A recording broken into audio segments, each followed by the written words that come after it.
in the next 10 years, a third of the people in sub-Saharan Africa will be suffering from chronic hunger. There's an unrealism about the seriousness of the world food problem that I find rather scary. Everything should be done to uproot poverty and break the cycle of poverty in Africa. このままではサハラ砂漠以南のアフリカ諸国は飢餓で破滅してしまうでしょう。しかしこの地域の農業は限りない可能性を秘めています。The potential is there, but the potential, you can't eat potential. You've got to have reality, grain and food to eat, to relieve human misery.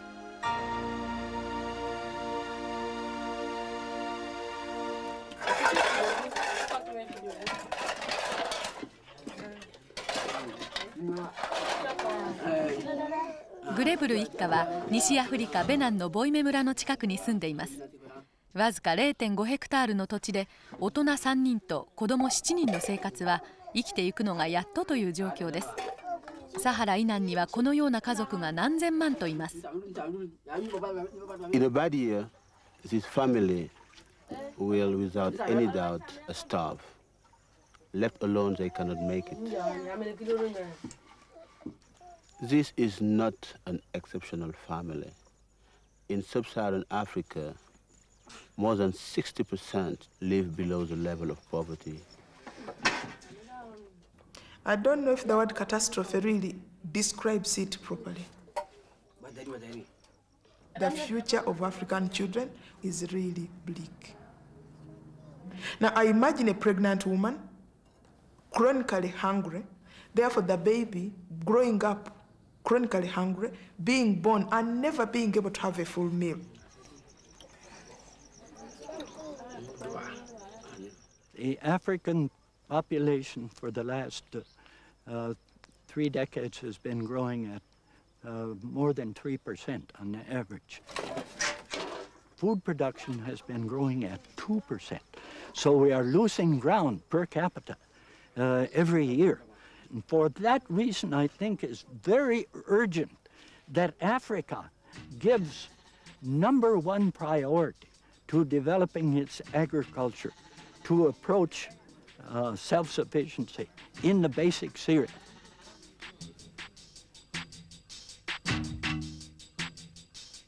200年前の世界人口は10億人未満でしたが、70年前には20億人に増加し、今日では60億人です。今後50年で世界人口は110億人に増えます。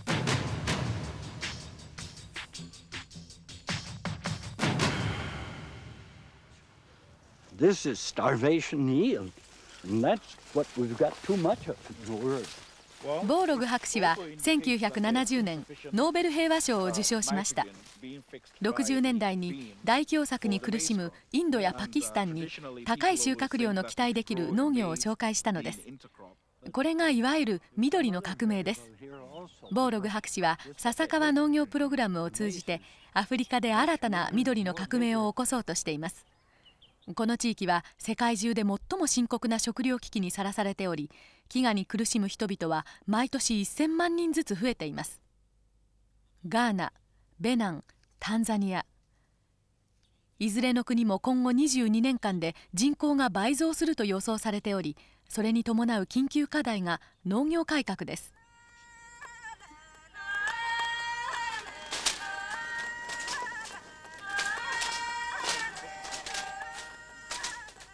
The traditional agriculture is based on slash and burn.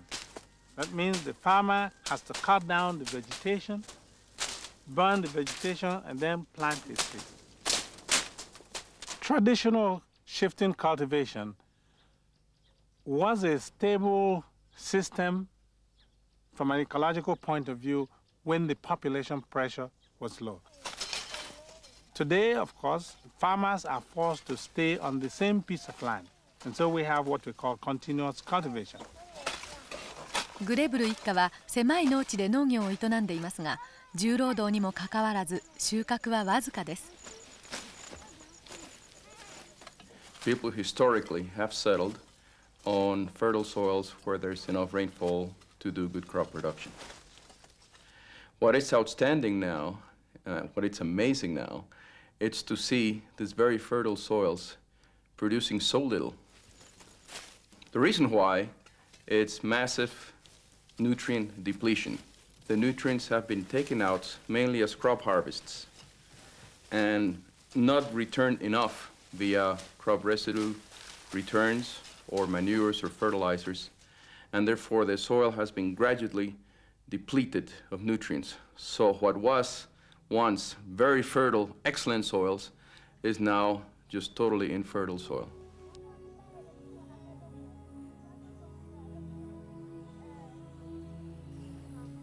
Now, with increase in population pressure, farmers are moving to the marginal lands, the lands on the hill slopes, lands that they had traditionally not touched and tampered with. As they cut down the trees on these hill slopes, erosion now becomes a menace. The land becomes heavily eroded and degraded, and it is absolutely impossible to grow any trees on such lands. 一部の地域では牛が土壌侵食の要因になっています。農業用地が増えると牧畜民が利用できる土地は減ってしまいます。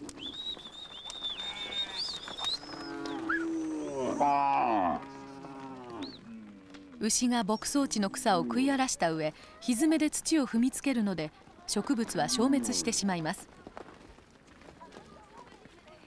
タンザニアでは牧畜と農作の組み合わせが悲惨な結果をもたらしました。植物が消滅し、むき出しになった地面を雨水が激しく流れ、わずか4年で大きな亀裂ができました。There's one simple rule on controlling soil erosion. Keep a vegetative cover on top of that soil at all times. When the fertility of the soil goes down, your crops are so weak that there's nothing much growing in the field, so you have bare spots and you have erosion. Then the farmers are so desperate that they grab all the crop residue stalks and non-grain things after harvest and do something with them. In the case of Ethiopia, burn them for fuel.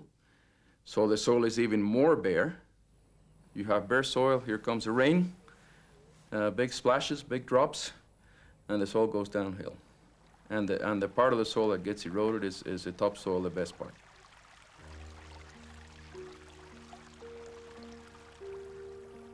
タンザニアのババティでは湖が沈泥で塞がりつつあります。このような環境破壊はアフリカでは深刻な現象です。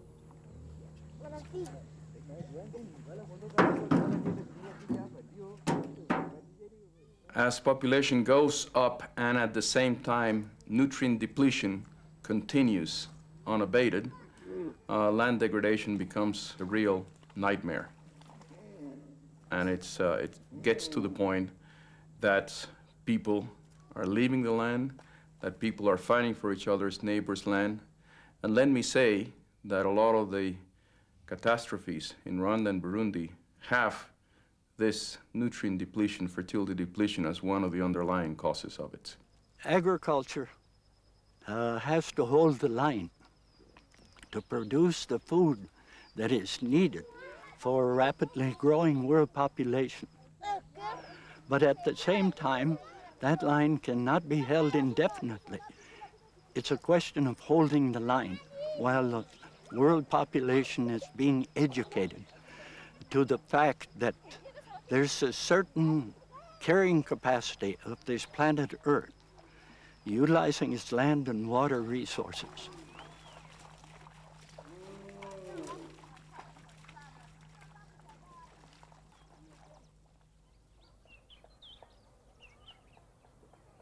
Tanzania タンザニアのアルーシャ地域ババティ地区、ここでは全く異なる形態の農家が隣り合っています。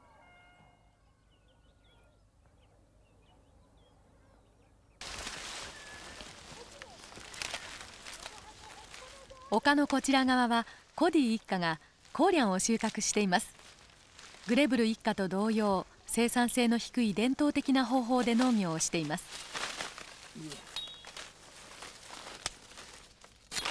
当てにならない自然の雨と痩せていく土壌に頼っているので、農業開発をしない限り食料の確保は難しくなります。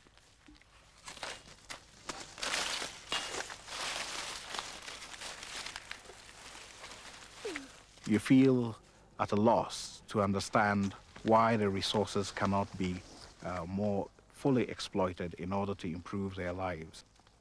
It's a sad situation because, in a sense, they are locked into some kind of spiral of increasing poverty.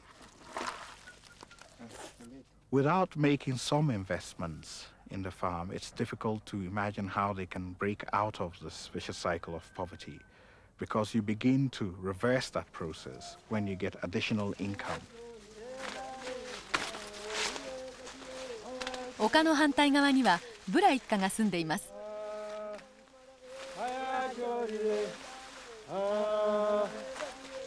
20年前にここへ移り住んだ時はコディ一家と同じような暮らしをしていました。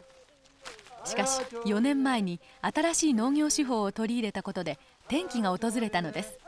Wherever there is a technology which benefits the farmer, of course he's interested in adopting it. And many of the farmers have shown a great deal of keenness to increase their productivity and therefore their income. 新しい手法とは品種改良された種と肥料を使い、より良い生産管理を行うことでした。この方法だけでトウモロコシの収穫量を3、4倍にも増やせます。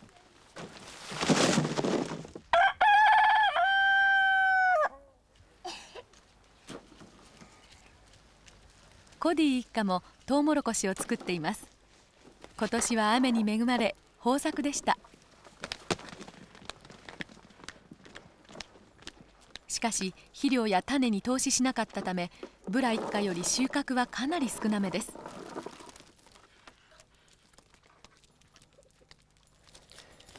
コディ一家は新しい技術を紹介する農業指導プログラムに接する機会がありませんでした。農業改革をしようにも知識も資金もなかったのです。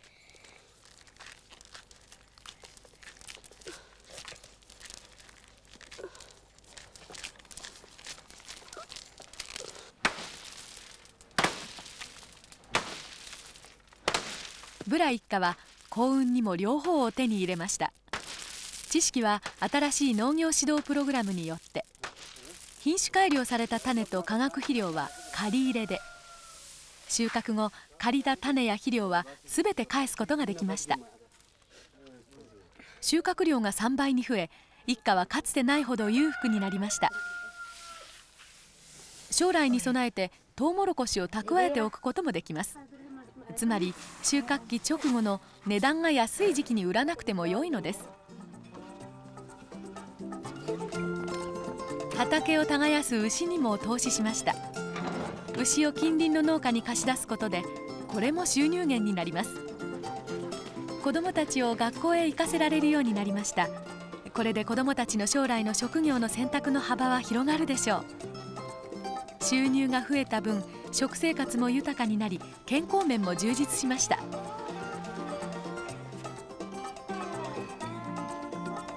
まさに近隣農家の手本となる一家でしょう。ブラ一家に新しい技術を紹介した農業指導の成功は、地域社会全体にインパクトを与えるはずです。I get an inspiration when I come to this farm because I see someone who is applying all the knowledge that he has at his disposal. In the long term, we see farmers such as Barnabas Bura as the future of African agriculture because they represent a transition from small-scale to emergent commercial-scale farmers who are going to underpin the level of production at a level which will meet the food demands of the future. ブラ一家の成功も肥料を使わなければ実現しなかったでしょう。ブラ一家の牛の大群は肥やしを提供する貴重な資産ですが、牛だけでは到底賄いきれません。化学肥料の使用を批判する人もいますが、化学肥料はどうしても必要です。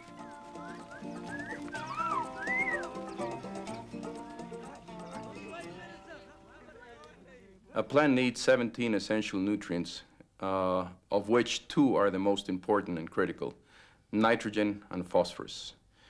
They need nitrogen to form protein and phosphorus for general livelihood. They are essential nutrients. Without them, no organisms, plant or animals or humans could live. 収穫量を上げるには栄養素の中でも窒素が一番必要ですが、化学肥料に変わるものはないのでしょうか。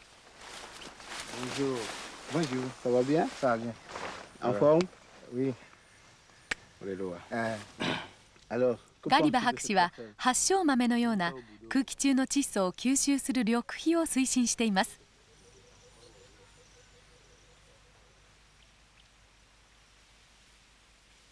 It's a forgotten story. There were more than 2 million hectares of velvet bean in the United States. It only with the advent of cheap mineral fertilizer in the 40s that mucuna disappeared from the United States. Personally, I hope one day in Africa we can talk about a green manure revolution. しかしガリバ博士でさえ緑肥は肥料を補うものとしか考えていません。現時点では緑肥は窒素不足をわずかしか解消できないのです。人口増加が急速である現状では化学肥料を使わなければなりませんが、化学肥料の使用に問題はないのでしょうか。When people ask whether all you're interested in is using chemical, let me tell you what the plant root says. The plant root says, I don't give a hoot whether this nitrate ion, which I'm going to eat, comes from a fertilizer bag or from the decomposition of organic matter. It doesn't make any difference to the plant. So to me, the use of chemical fertilizers is a means to an end. And I advocate its strategic use very much in tune with organic sources of nutrients as well, the combination of both. The plant doesn't care. この農家の半分の土地には一切化学肥料を使用しませんでしたが、化学肥料が施された片方では収穫が劇的に増えました。しかし環境への影響はないのでしょうか。We have to admit that there's some truth to that. And the truth is in the pollution of rivers and drinking water and so on caused by excessive fertilizer applications in the temperate world. ヨーロッパでは1ヘクタールあたり平均200キログラム以上の化学肥料が使われていますが、アフリカではわずか10キログラムです。This situation of excessive nutrient loading in the temperate world contrasts totally with nutrient depletion, which we have in Africa. It's just the opposite. And I would say, on the contrary, that improved, more productive agriculture in Africa will work very much towards environmental conservation. If you can produce much more in a hectare of fertile, productive soil, there is less need to go and clear additional land, which is very marginal. That is certainly the case, and that has helped tremendously in Asia.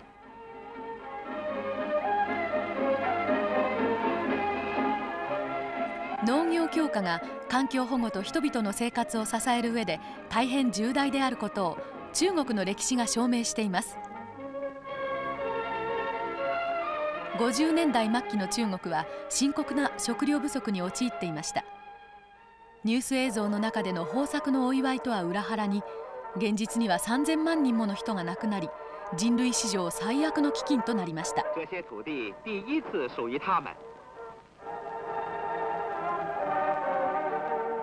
プロパガンダを行いながらも中国政府は人口の爆発的な増加と農業の重要性、そして肥沃な土壌の維持が国民にとって死活問題であることに気づき、あらゆる有機物質を肥料として利用しましたが、それでも到底足りませんでした。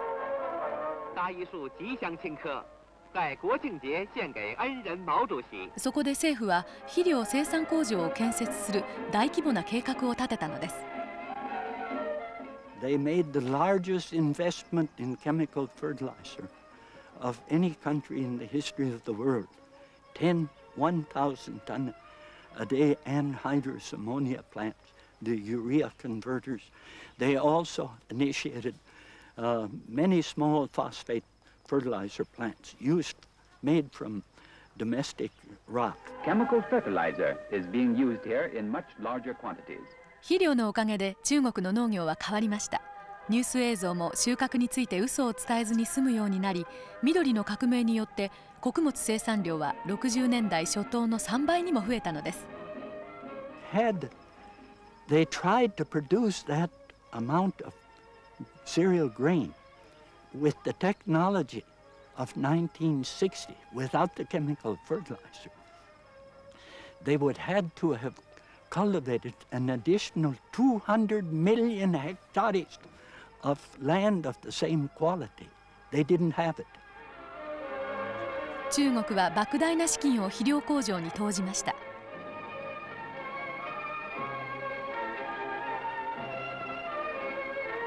しかしアフリカには肥料工場に投資する経済力はないので、窒素肥料を輸入するしかないのです。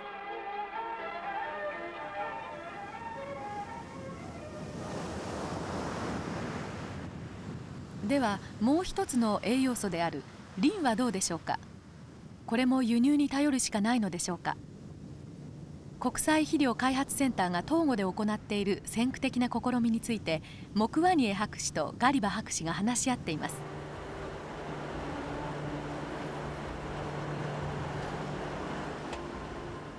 Togo mines and exports about 3 million tons of phosphate rock, which is used by the developed countries to manufacture phosphate fertilizers. But Togo's soils are devoid of phosphate. It's only now that we're beginning to say, what are we doing? We can use these materials that are indigenous to us. 東郷には膨大な臨界石の鉱床があります。この露天掘りの鉱山は全長7キロメートル、東郷全土では45キロにもなります。ここで採掘される臨界石は先行工場へ輸送され加工処理されます。外貨のほとんどがこの産業によって稼ぎ出されているので、臨界石を輸出しなければ国はさらに貧困へ追い込まれてしまいます。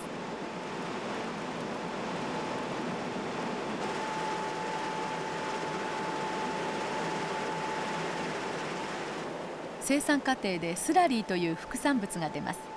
これはリンの粒子を含んでいますが、非常に細かいため商品価値はありません。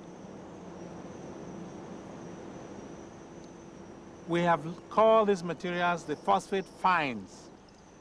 We have taken some of this material and we've applied them to the fields. And lo and behold, they are very, very good in improving the phosphate fertility of the soils.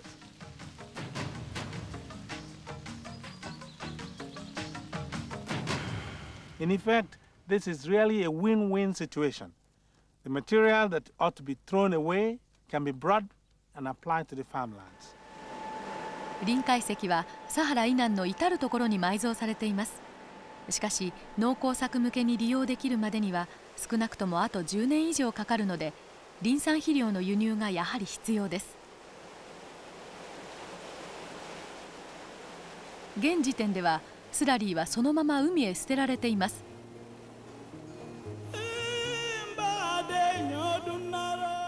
アフリカ土壌の生命の元がこうも簡単に流れ去ってしまうのは悲しいことです。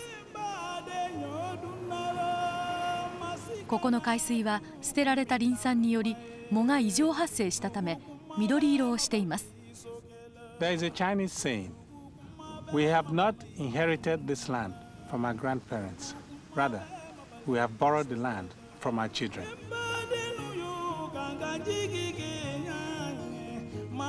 スラリーを肥料として使用するには本格的な研究開発が必要です。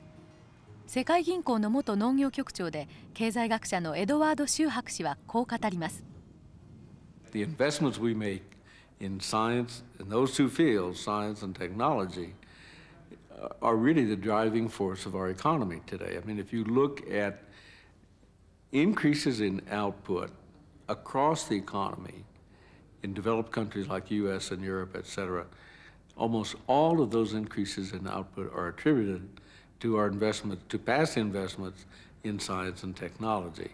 That is true in agriculture in spades. アフリカ農業の発展を妨げる原因の一つは知識不足です。技術移転で重要なことは効果的な研究と適切な農業指導です。研究は新しい技術を開発するのに必要ですが、問題は研究をいかに農民たちに役立てるかということです。研究所で開発された技術を農地で利用するには、研究者たちの献身的な努力と農業指導の強化が必要です。The research stations are the pumps, the wells that are pumping out new knowledge. Unfortunately, in most developing nations, the linkage between research and extension is very weak. アフリカではこの弱いつながりを克服して農民たちに基本的な科学知識を伝えようという科学者たちが増えてきています。キャサリン・クイテ博士は穀物の病気の研究に取り組んでいます。メアリー・ムゴンジャ博士はタンザニアで大麦の品種改良プログラムの指揮を執っています。2人は科学研究の成果を貧しい地域に提供することを目的として農業と環境における女性専門家協会を設立しました。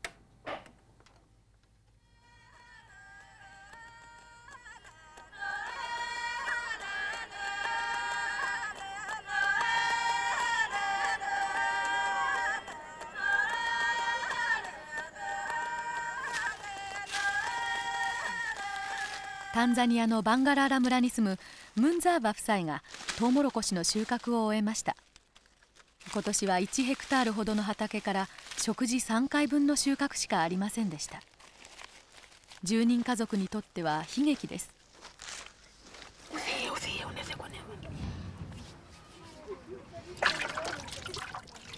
It's like we've a price to pay, a debt to pay to these people, to the rural people. When you come and see other people starving or near starvation, then my conscience, touches me because I have a duty. I went to school not to save myself only, but to also help other people. 農業が活性化しない限り、村の前途は明るくはならないでしょう。この村の一番の問題は水不足です。キリマンジャロ山の陰に位置するため、トウモロコシが育つだけの雨量がないのです。農学者たちはこのような地域に何を提供できるのでしょうか。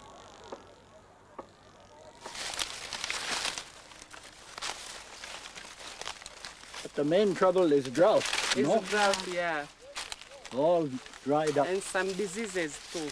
And also low fertility. これはこの地域の典型的な現象です。食料援助としてトウモロコシが無料給付されたのをきっかけに育てるようになったのですが、この土地には適さないのです。しかしここでもよく育つ穀物があります。コーリャンはアフリカで多くの人が食べている穀物です。コーリャンがトウモロコシよりも干ばつに強いと認識すれば、食料事情も根本的に改善されるかもしれません。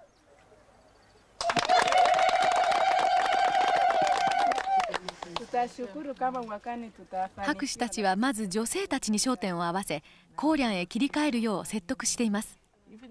Most times, if there is a meeting, the men will go and the women will be left behind farming. And then if they are introducing a new agricultural technology, the men gets it, but they don't practice it, and they will not come to teach the wives.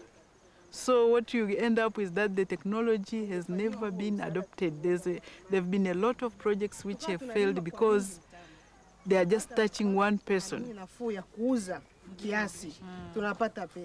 Our idea really is not only to touch the women only. We have to go to the men because we have to value the family as such, as it is, as a unit, and recognize each individual as important, as having an important role to play in agriculture or in community development. In African culture, it's the women who are responsible for food preparation. So we thought that the best way is, first of all, to introduce that technology to the women farmers and invite the men to come and eat the food. Then we could come back and introduce the technology on the growing of the sorghum crop. Sorghum. We make it like it looks like rice. Hello. Hello, how are you? Good. Morning. Yeah, you are most welcome to our sorghum processing and utilization demonstration. Yes. In view of the frequent drought that hit the当時タンザニアの農相だったスマエ首相がボーログ博士とともに高粱料理の試食と農村地区における貧困の影響について話し合うために訪れました。Who will show us one of the sorghum dishes, this we call pilau. To improve the quality in the rural areas, we must improve the farmers and the farming conditions so that you have more production. But otherwise, if we don't tackle this problem, we are lost. To make some type of donut, you can taste certainly for sure. So what we have had the privilege of seeing and in a small, modest way participating with in your extension service on the basic food crops the last 8 years indicates that you can double, triple, and quadruple the yield. And we have seen similar things in 6 other sub-Saharan countries. So the potential is there, but the potential, you can't eat potential. No. You've got to have reality, grain and food to eat, to relieve human misery. Otherwise, we will have worse and worse chaos.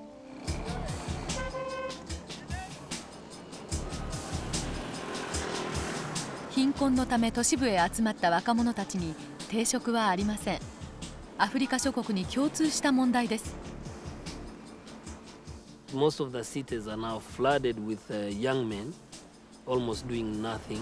They carry around some few things in their hands, trading in the streets, but which really does not make any living at all. When you have poverty, and when you cannot feed your own people, people have no money, people have no food, people have nowhere to stay, then the outcome is normally a civil strife.「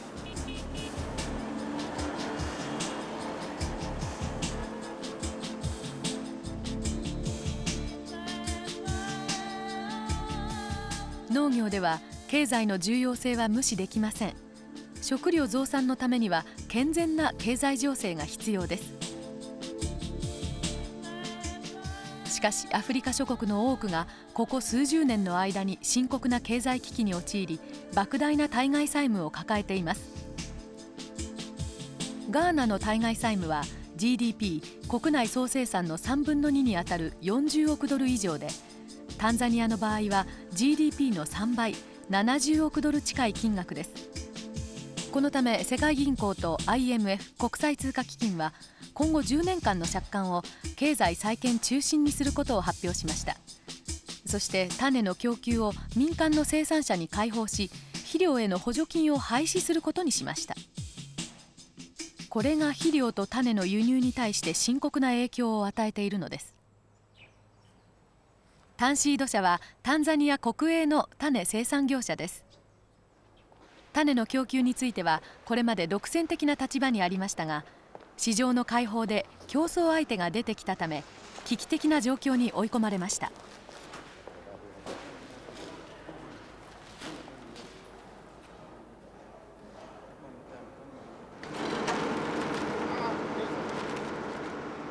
国際的な業者であるカーギルシード社はタンザニアに来てまだ5年ですが急速に拡大しています。このカーギルシード社とタンシード社とでは著しい違いがあります。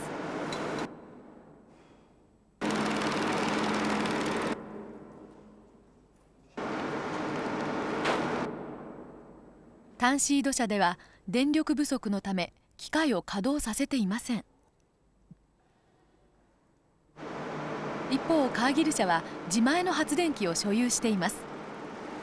カーギル社は世界でも有数の穀物業者であり、タンシード社とはかなり異なるビジネス背景を持っています。ここタンザニアの責任者はロジャー・バンフィールド氏です。My marketing strategy is principally to have seed available to every farmer within half a day's walk, a day after there's a planting rain. That's my ideal. To expand the seed business in Tanzania, we need to improve the perception that improved seed in a bag, rather than seed from the back of your house, is the seed that is going to raise your yields and improve your lifestyle generally. It's going to give you a cash return if you sell the surplus. カーギル社以外の種業者もタンザニアへ進出し、競争は一段と活発になっています。そんな中、人員過剰で資金不足のタンシード社にはいかに競争していくべきか明確な考えが欠けているようです。このような経済的な現実にタンシード社はカルチャーショックを受けています。カーギル社の商売はうまくいっているのでしょうか。タンザニアは小規模農家が中心なので、厳しい経済情勢では品種改良された種を買えない農家が多いのです。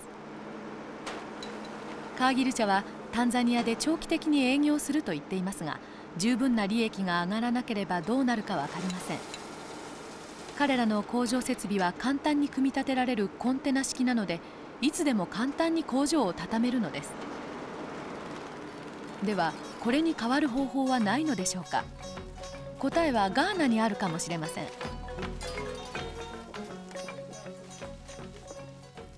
I'm excited at this year's harvest, and with all my workers around me, my mother is right here.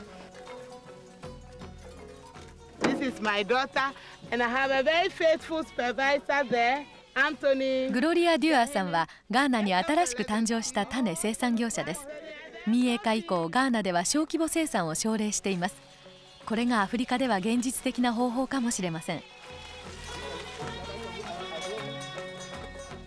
90% of my very faithful workers are women.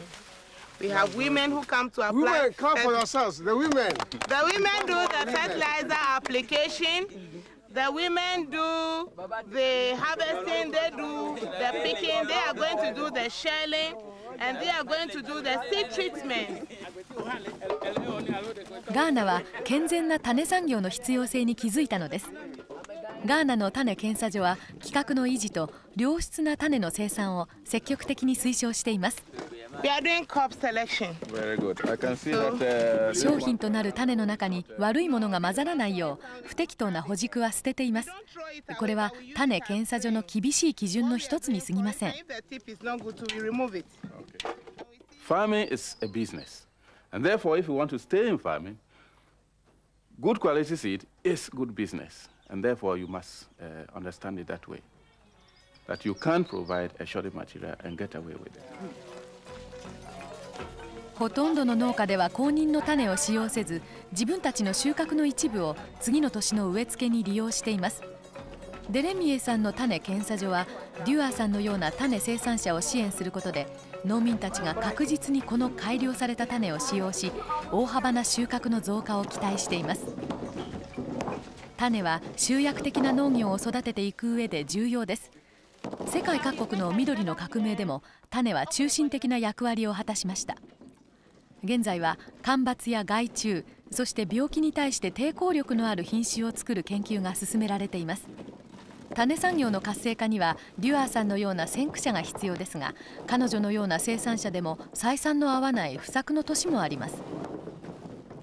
Last year we had bad rainfall. 2 years ago, erratic rainfall. This year we have too much rainfall, and the inputs are so high, astronomically high. Now the prices of the produce is very low, comparatively very low, because at harvest you have plenty of it. There's no storage in, good storage facility. Generally, as a country, we don't have. So the prices at harvest is very low, and mainly, most of the time the farmer is not able to break even. ではなぜ肥料価格はこんなに高いのでしょうか。それは肥料への補助金が廃止されたことと通貨の切り下げによるインフレが原因です。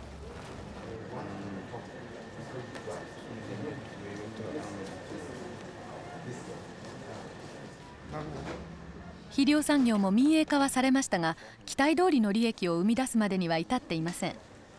ガーナでは当初4つの会社が競合していましたが、そのうち3社はすぐに廃業してしまいました。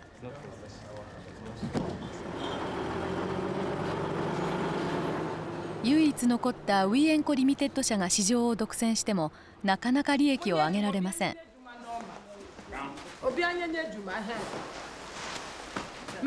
ウィエンコ社の会計士ドラバーナーさんはこう言います。Under normal circumstances, after the farming season, which is around July, August, our stock position should be negligible. That's only about a few bags. But we have $700,000 worth of goods. So we have quite a substantial stock standing, and this stock will have to wait for another 12 months before we'll be able to sell them. ウィエンコ社がこれほどの在庫を抱えているのは、インフレによる肥料価格の高騰と補助金の廃止が原因です。ガーナの農相はこの状況について次のように語っています。Structural adjustment seems to be unfriendly to agriculture. Once subsidies are withdrawn, that's coupled with local inflationary trends shoots up input prices so much so that the average farmer is unable to afford them. The net result is reduced production resulting from reduced utilization of these inputs. Hey, make it drop up, make it down, make it come down. 補助金は90年初頭までに廃止されました。その上価格が上がったため肥料の使用量は激減し、今では80年代後期の4分の1にも満たないのです。肥料に関しては何らかの形で補助金を復活させるべきでしょうか。以前は補助金が小規模農家の手に渡らないという問題がありました。Most of our fertilizer, for instance, was not being used in Ghana. It was being smuggled outside to neighboring countries where better prices were being offered.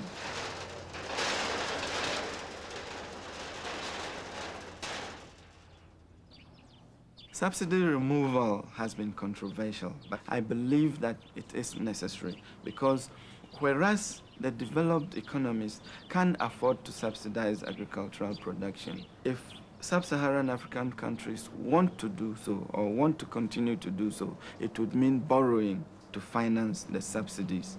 And this does not make economic sense. 補助金以前の問題としてアフリカ諸国の状態を整備する必要があります。各国とも経済は混乱し、農業は特にひどいものでした。製造業を保護するため農業が犠牲になり、しかも通貨が過大評価されていたため農産物の輸出は不可能になりました。健全な経済が放棄されていたのです。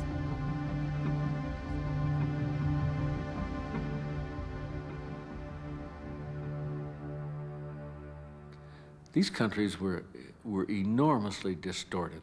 They were really enormously distorted. And you can't really expect a miracle when you go through a structural adjustment program. You can't expect it to get straightened out very quickly. 肥料価格は依然高いままです。輸送手段の改善や大量輸入、適切な肥料を選ぶことで多少の節約は可能です。しかしガーナの補助金はかつて 45%、タンザニアでは 75% でした。これが廃止されれば厳しい結果が待ち受けているのは当然です。It's a very painful process. I'm glad I don't have to experience it. But my guess is, my judgment is that it's better to sort of go ahead and try to do that adjustment, get it behind you, and get on with the rest of your life. I think there is a big problem of especially the developed world. They think they are the masters of every problems that we have. And therefore they always dictate the path to follow and how to solve that problem and so on. When they tell us don't give subsidies, I think really that does not help us. It's actually killing us.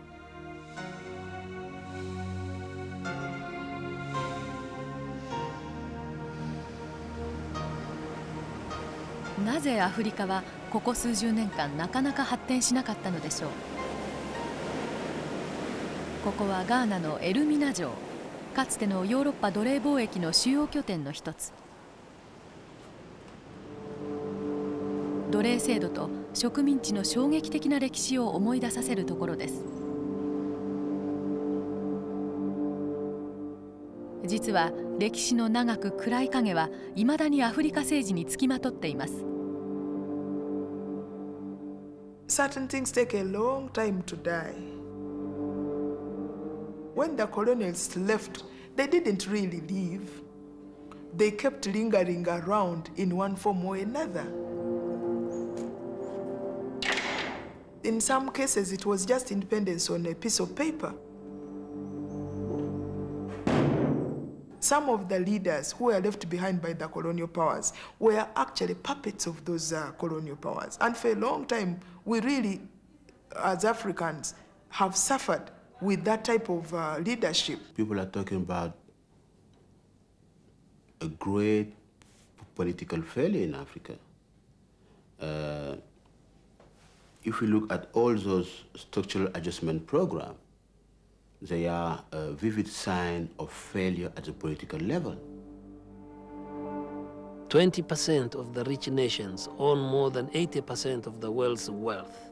Unless there is a real change of the relationship, the poor countries will always continue to service the rich countries, and the poor countries will be becoming poorer and poorer. The phase we are entering now is a phase of awareness. The new leadership in the different countries is coming up with the realization that they are really in charge of their countries. Either they manage or they sink. It's not the international community to solve the problem. It's Africans themselves who must solve their own problem. But we can have some help from the international community, and we need the international community to work together. But the final issue, the final move belongs, I believe, to Africans themselves.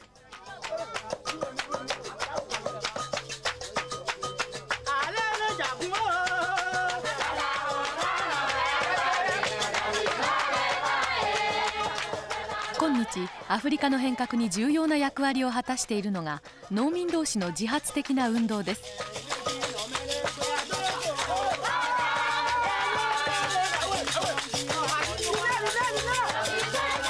ベナンのボイメ村、ここで農村開発省と笹川農業プログラムが画期的な運動を始めました。このような運動がアフリカ全土に広がることが期待されます。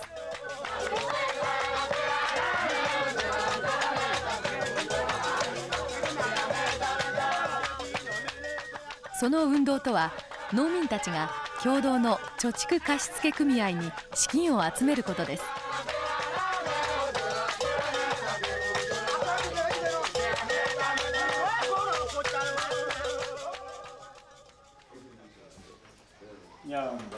普通の銀行ならこの女性は中に入ることもできなかったでしょう。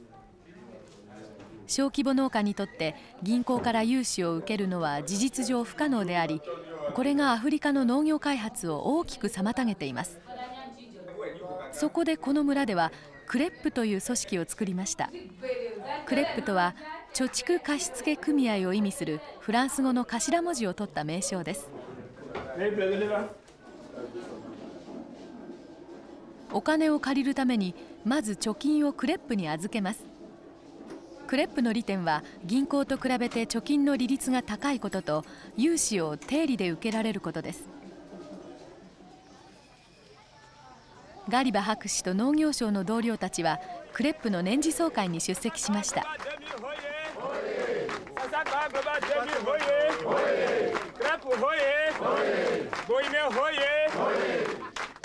この非常に画期的な組織を設立するきっかけを作ったのが彼らです。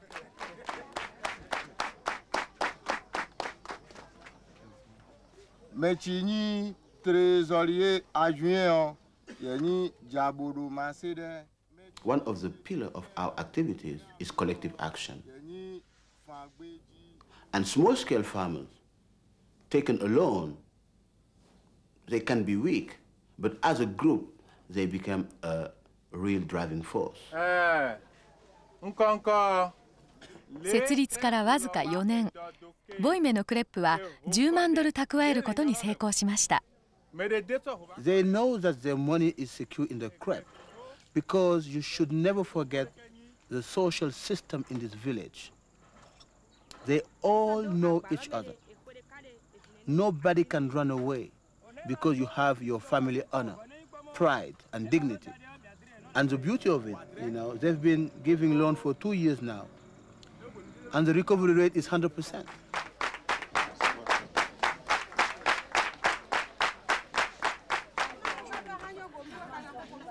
最近クレップでは食品加工処理に関連した融資に特に力を入れています。これはカッサバという芋をガリという粉に加工しているところです。このような伝統的な手法は多大な労力を必要とします。しかしこの村では女性たちがクレップから融資を受けて加工用の機械を購入し、大幅に労力を削減することができました。この結果、利益も増え、さらに新しい機械を購入することができました。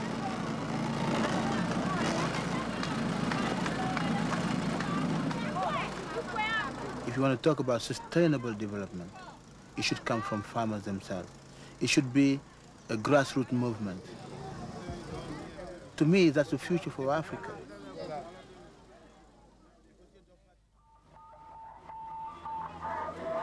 ボイメ村の女性たちが市場へガリを運んでいます。20キロもの道のりを徒歩で行くのです。経済力を手にし、この女性たちの生活も根本的に改善されるでしょう。農民たちの自発的な努力は農業経済を変えることができます。新しい技術が食料生産に適用されれば、地元の産業は発展し、経済も上向きになるでしょう。農業改革はほとんどの先進国で経済成長の原動力となりました。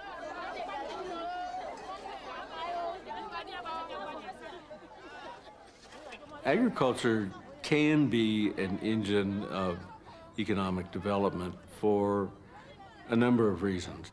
If you develop agriculture by producing the new technology to modernize it, what you in effect do is lower the price of food. That is equivalent to an increase in real income for everybody in the economy. The additional benefit is that low-income people spend a larger share of their income on food, so you're benefiting the poor relative to the upper income groups. 世界はこれ以上農業をないがしろにするわけにはいきません。失敗は人類にとって大規模な悲劇を生み、そして成功は莫大な恩恵をもたらすでしょう。ボイメ村から少し離れたところでグレブル一家が従来の農業で何とか生き延びようとしています。世界にはサハラ以南の人々が持つ可能性を実現できるような政治的ビジョンはあるのでしょうか。